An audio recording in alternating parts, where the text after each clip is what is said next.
शंकर सिंह।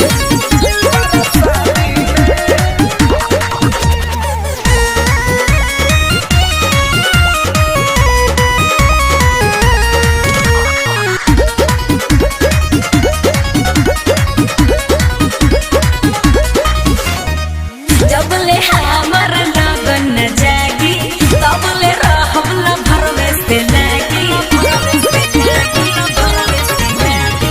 जबले हमर लगन न जागी तबले रहबला भरवे से लागी।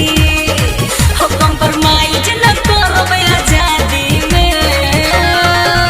अरे दिलवा तू दिहलू यार के प्यार दिलवा से करबू कबादी में। तेरी बड़ा बगी शादी में तक बात देखू पर शादी में। तेरी बड़ा बगी शादी में तक बात देखू पर शादी में।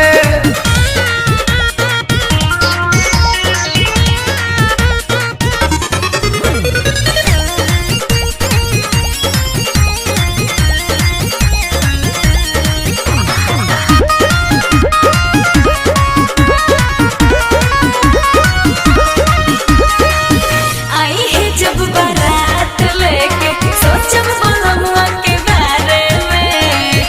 अभी से जी काहे टेंशन लेके का बारे में। टेंशन लेके का बारे में। गोरी करतन जियान धन जोगाए के चाहिए। चेतना खर्चा करियो करो कुछ भेटाए के चाहिए।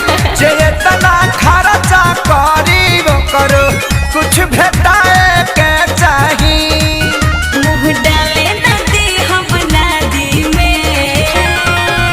अरे दिलवा तू दिगलू यार के प्यार दिलवा से करबू कबादी में। आ तेरी बड़ा बगी शादी में तक बात देखू पर शादी में। तेरी बड़ा बगी शादी में तक बात देखू पर शादी में।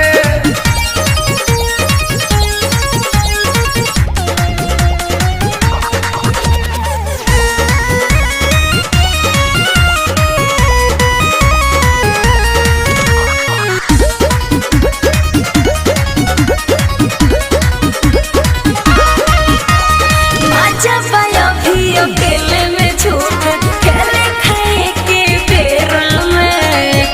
नई हरे में बस बनाई सब ससुरवा के बेरा में। ससुरवा के बेरा तक तनो रोब गई बुलरवा के भुलाई के परी। आए दिन हाला चल खेसारी लग जाए के परी। आए दिन हाला चल खेसारी लग जाए के परी। बुझताली के बड़ा उस्तादी में। अरे दिलवा तू दिगलू यार के प्यार दिलवा से करबू कबादी में। आ तेरी बड़ा बगी शादी में तक बात देखू पर शादी में। तेरी बड़ा बगी शादी में तक बात देखू